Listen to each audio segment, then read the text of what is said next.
سال به سال شماره دارندگان تلفن‌های موبیلی در جمهوری زیاد شده است و اکثریت شهروندان به علاقه موبیلی حیات خود را تصور کردن نمی‌توانند. امروز باشد درباره تاثیر تلفن به سلامتی انسان کسی فکر نمی‌کند. گرچند که طبق حسابات آماری اپراتورهای علاقه بیسیم یعنی موبیلی تقریبا 70% استفاده برندگان با تلفن زیاده از 30 دقیقه در یک روز گفتگو می‌کنند. 30% آدمان دوتای تلفنی همراه موبیلی دارند و منتظم از آنها استفاده می‌برند. 40% شهروندان ما شبانه هنگام خواب تلفن‌هایشان را در مسافت کمتر از 0 از 7 متر نزد سرشان می‌گذارند. حال آنکه همین تلفن خاموش نیز دائما با ایستگاه بازوی در علاقه میباشد. فقط 20% استفاده برندگان می‌دانند که تلفن موبیلی به انسان از حد زیاد ضررآور میباشد. فعلا ثابت شده است که تلفن موبیلی ضرر دارد و آن از همه زیاد به افکنشات الکترومغناطیسی که گوشی یا به اصطلاح تروکه در اطراف خود جمع می‌کند علاقه‌مند است. آیا امروز استفاده برندگان تلفن‌های موبیلی می‌دانند که تلفن همراه ضرر دارد؟ به این سوال ساکنان پایتخت به خبرنگاران دست به دست نتیجه چنین پاسخ دادند.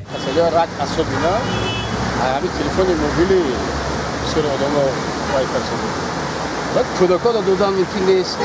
زنک‌ها حامله ده. حالا بعد اصلا در طرف دل گرفتن لازم نیست. اگر علت نه یک چیز متعد موندن وقتی خوب پشت موندن وقت ضرورش کمتر. تلفن موبیلی یکی از دستگاه‌های دانشجویان که برای رشد ذهنی انسان و برای تمام عضویت حفظ کننده انسان ضرر جدی رسونده. علل خصوص برای بیماری‌هایی که مثلا برای زن‌ها برای مثلا که ندارن بیشتر استفاده کردن ضرر جدی می‌رسونه. زمین نیست تفسیر داده می‌شود که برای خونساوا یعنی که نابالغان تلفن‌های موبیلی استفاده کردن نشود برای زن‌هایی که مثلا در طریقه اصلا استفاده نکنند.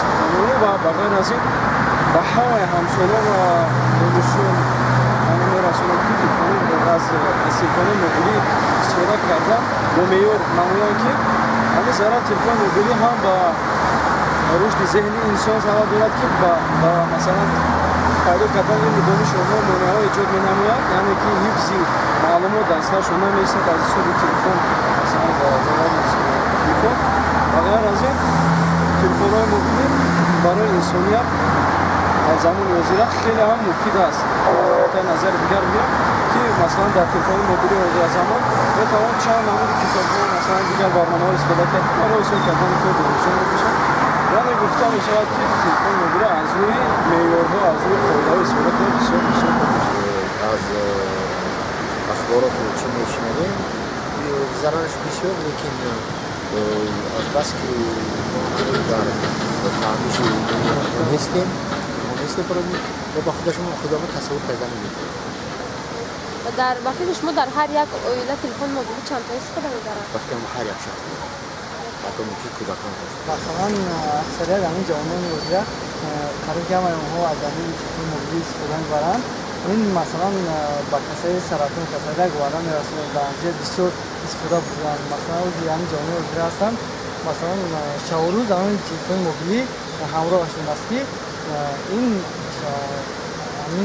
با جوانان مثلا ضرر زیاد دارد و کسای گوارا میرسونه. به نظر شما در هر یک عائله چند تا تلفن موبیلی استفاده می‌کنند؟ این بحث من در هر یک عائله است.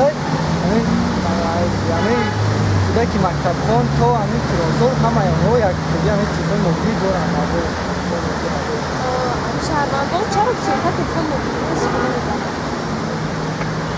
همین جوانان یادگیرن همین بسیارتر با واسطه همین از همین تلفن موبیلی برای نکلاسی که اینترنت برای زیادتر به همین چیز استفاده می‌کنند. تلفن موبیلی به جامعه در عین حال ضرری مالیوی و اقتصادی میتواند برسد.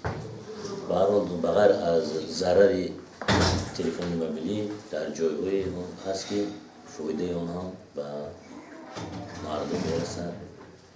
لیکن تلفن موبیلی رو طرز استفاده بریش رو باید از روی دستورهای پیشنهاد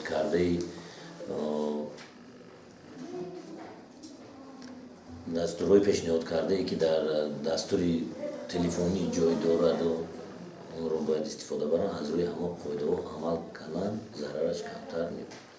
телефони мобили шахсро ба кадом намуди бемориҳо мерасонад? телефони мобилии шахсро ба бемориҳои ҳушпарашонӣ ба бемориҳои харобшавӣ асл метавонад ҳатто аз ҳар зиёд истифодабарии телефони мобилӣ метавонад ба бемориҳои омосҳои мағзи сар ва омосҳои гӯш паст шудани фаъолияти ғадуди лӯбии назди гӯш ки дар ин ҷо ҷой дорад